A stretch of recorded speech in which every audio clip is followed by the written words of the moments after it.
Hey, what's up guys, this is T-Bone here. Welcome back to another episode playing Legendary Game of Heroes. In today's episode, I'm going to talk about the team that I'm currently using, and I'm also going to show some of the other deck ideas so that you can try and build something for this particular event. And hopefully if you've taken a look at my banner here, you might already have an idea on which cards I'm using here, and it is going to be, the Ultimate Form plus Culinary Kings and also Circuit Break Hilaria. So Prime Bovines is going to be the main card here because it is the current ultimate form. It's always going to be the best choice if you can use it. And Ox King is going to be my preferred second card out of the event card here over the ultra rare card here because it does give you a little bit more power gems.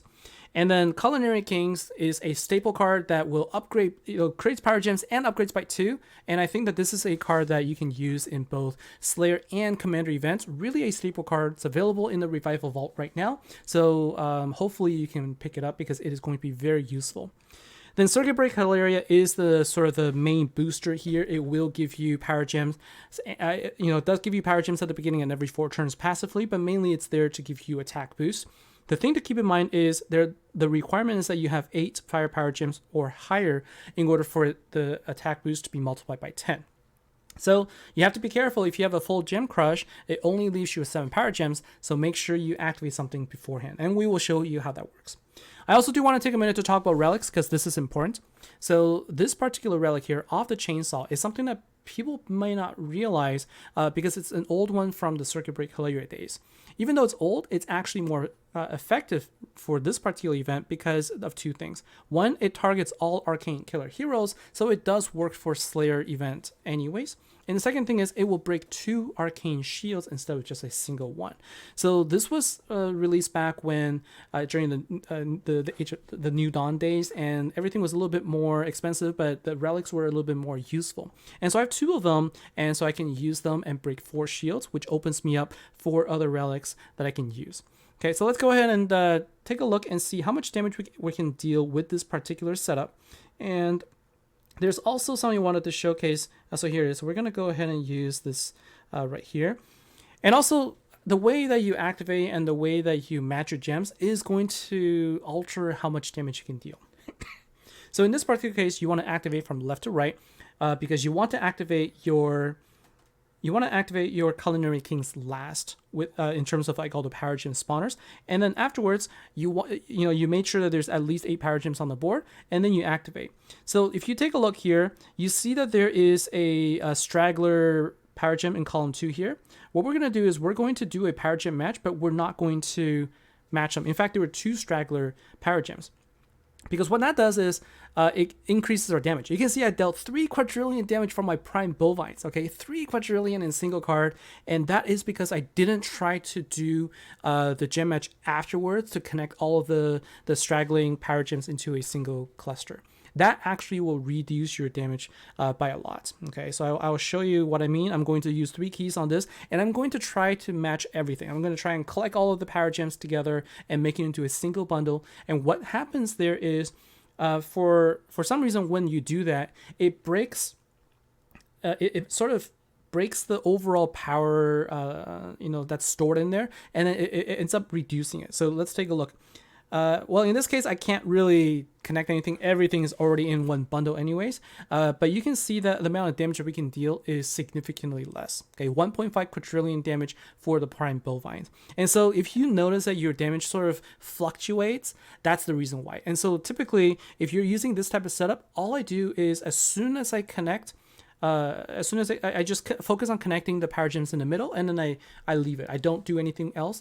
I don't even bother trying to connect anything so that I can maximize the amount of damage I have. Okay, so that's how you play this team. Now let's move on to the second set here. Now this is without an event deck, but what we're doing is we're going to take advantage of Culinary Kings.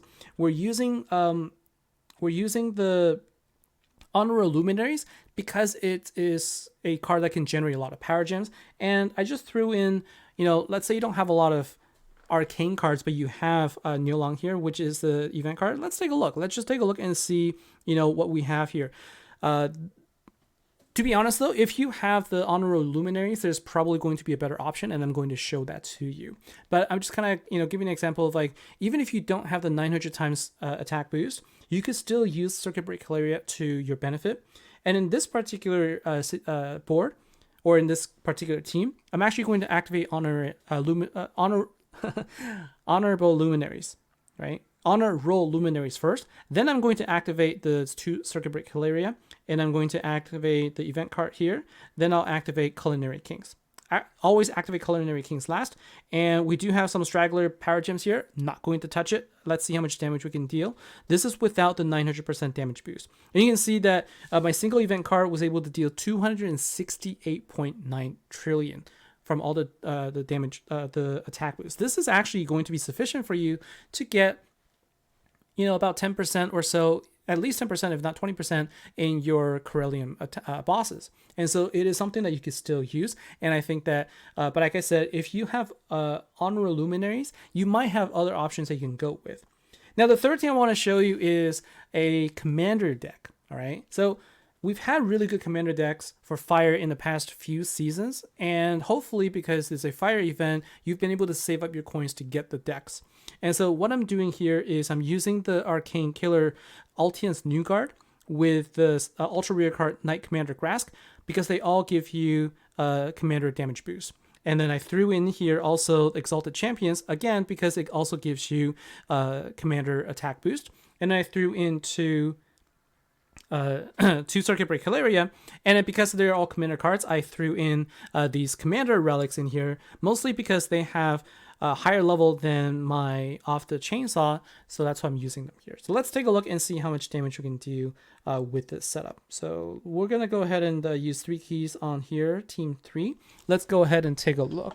So activation order, I prefer to set my cards up so that I just have to activate from left to right. Don't have to think about it. I can just kind of get my muscle memory going. And so it does make, makes a difference in just how quickly you can get through the bosses. So always find your preference, whether it's right to left or left to right, up to you. Now let's go ahead and do our gem swap. And again, I'm just going to leave these power gems alone. Like, I don't bother trying to connect anything anymore because I just feel like they never, help me. Now let's take a look. 423.5 from Altian's New Guard, but we also dealt, 200 something trillion from Circuit Break Hilaria. All right. And so you can see overall, this team was able to deal, let's see how much it was able to deal. This team was able to deal over 1 quadrillion damage. This is commander cards. All right. Commander cards. Not any Slayer, there's no Slayer cards in here whatsoever, just Commander, and it's able to deal over a quadrillion damage on its own. Okay, so this is a pretty good setup here. If you don't have any Slayer cards and you wanted to try something different, this works too. This can help you go in and get your 50% MVP on the Corellium bosses. This setup works well. Now, if you don't have Circuit Break Hilaria, here is an option using honorable luminaries. You can pair up with a card like Perceptive Gurus, or you can pair up with High Performance Unit Area. So if you take a look at any of the cards that are immortal, so if we take a look at immortal killer cards, so we're talking about High Performance Unit Area, we're talking about Perceptive Gurus, okay, so these 2 cards, and these 2 cards will both boost your immortal cards. And so what you want to do is you want to use the Perceptive Gurus in my case because it's easier to boost these 2 Slayer cards.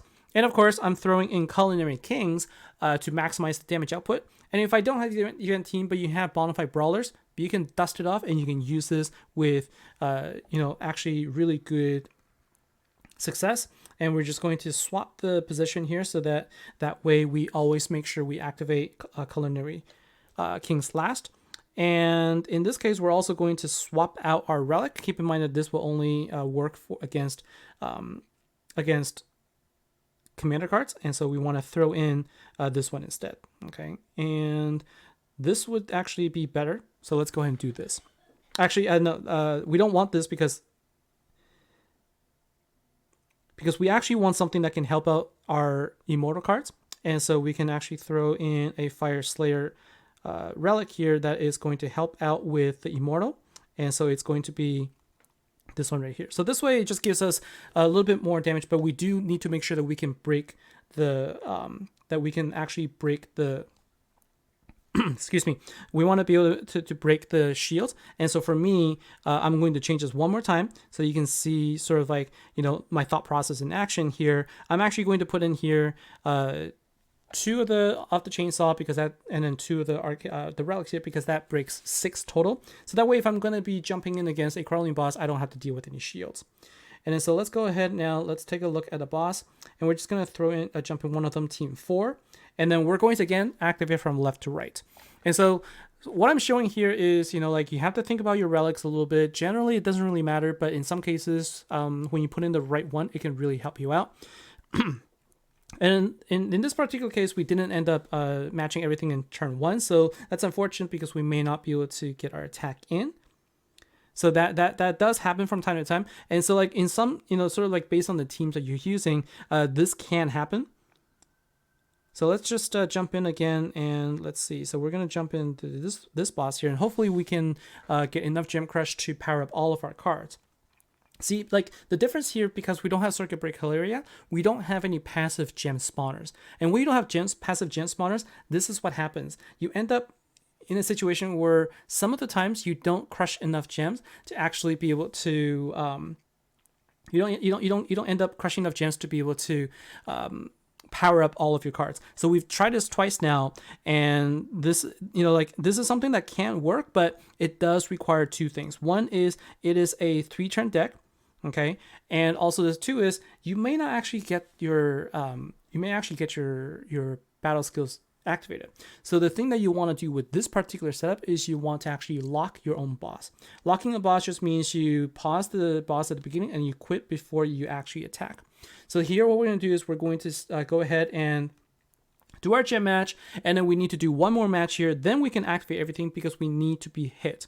So this is a deck that requires you to be hit in order to unleash the most amount of damage. But now that we're going to get hit here, we're going to go ahead and activate everything. When you activate your luminaries and your mass malcontent, sometimes you end up crushing the entire board. Okay, so that's why you don't want to activate it just before your Culinary Kings, to give you a little bit of a buffer. All right, so let's go ahead and match our gems here, and let's see how much damage we can do with these cards. So Honorable Luminaries and also Masked Malcontent, together, it was able to deal approximately 600-ish trillion. So not up to like 800 trillion. We're not up to quadrillion just yet, but that's because we're using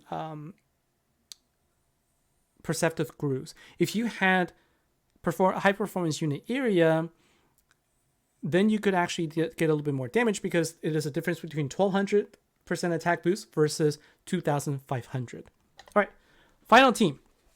And this one's not going to be even a fire team, all right? This one is going to be an earth team. Again, we're using Arcane Killer here because if you're not going to be using a fire card, you have to use Arcane Killer. And if you're going to use something like earth, then you're going to have to use Jailers. I put in Brothers and Banditry in this deck as well, even though it's a commander card. And I'm doing this because it gives you a gem upgrade at the beginning.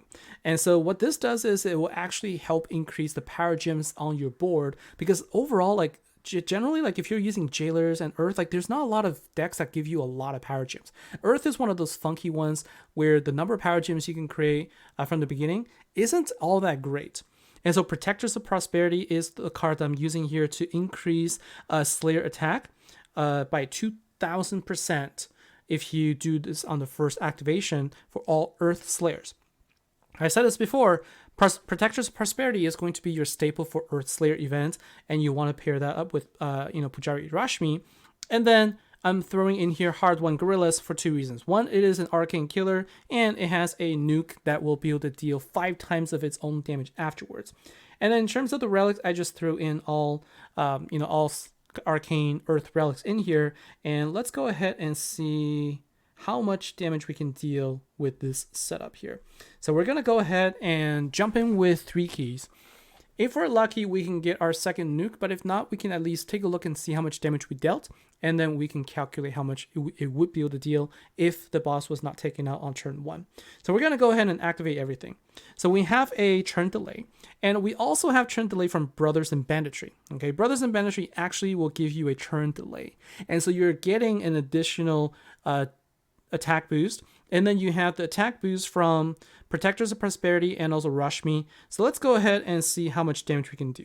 Okay, so like I said, generally I just try not to do any gem matches anymore, just to try and maximize. So 46.9 trillion, that gives us, a little bit less than 250 trillion in the nuke afterwards for a total of 300 trillion. Not ideal, not great, but I think that we'll test this one more time. But I think I've seen my hard-won gorillas go as high as about 75, close to 100 trillion in some situations. Okay, so but we can see here is it's, because we are losing a lot of damage boost. Okay, we're not using the correct affinity here, and that is the reason why the damage output is so low. And so let's take a look again and see. So now we've gone up to 79. Okay, so 80 times 5, that's 400. So this would have been about 480 trillion. And so it works, right? Even though it is completely off affinity, it's not even the right one, we can actually see this still working. And then now, without the power boost though, let's see how much damage we can deal. So generally, like I said, I try not to do any matches, but this is not going to be great. Like this doesn't even go up to 1 trillion. So at this point, it's safe to just go ahead and quit out. But we can see how we did. Okay, so this is without an event deck, without it being a fire cards, I still was able to get 20% damage. Okay, and this is sort of like if you have nothing at all for fire, at least you have something that could potentially get you somewhere.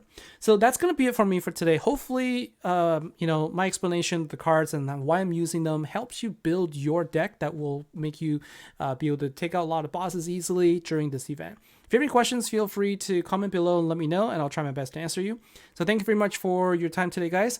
Take care, have a good event, and I'll see you next time. Bye now.